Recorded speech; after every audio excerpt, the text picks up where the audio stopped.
今日東方嘅正選陣容包括咗門將葉鴻輝、賀爾、巴科爾、巴杜姆、費利普薩、隊長梁振邦、卡路士、梁冠聰、馬高斯、黃子豪、林顯庭，呢一個係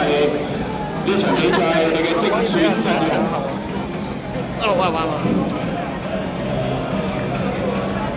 而當門將葉鴻輝掛上獎牌之後，可唔可以褪少少位啊？唔該。最緊要嘅時刻，我哋見到宣傳。首先係要由葉鴻輝拎上冠軍嘅支票，35萬嘅支票，然後跟住落嚟，梁振邦隊長同埋副隊長梁冠聰一齊嚟影呢一張嘅合照。我哋見到冠忠巴士60週年足總杯嘅冠軍獎杯喺黃良柏先生手上，跟住落嚟，希望黃生能夠將呢個獎杯交給東方嘅隊長梁振邦。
團主席黃良柏先生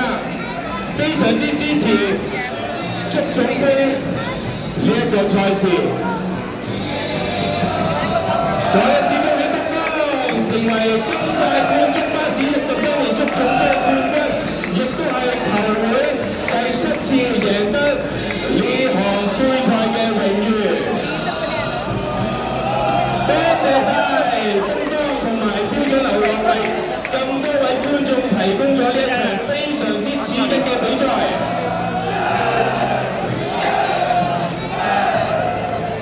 恭喜晒！跟住落嚟，假如嘉賓想留步可以嘅，離開亦都得，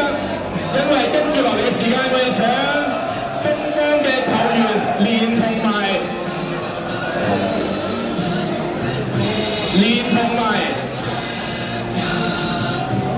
球員嘅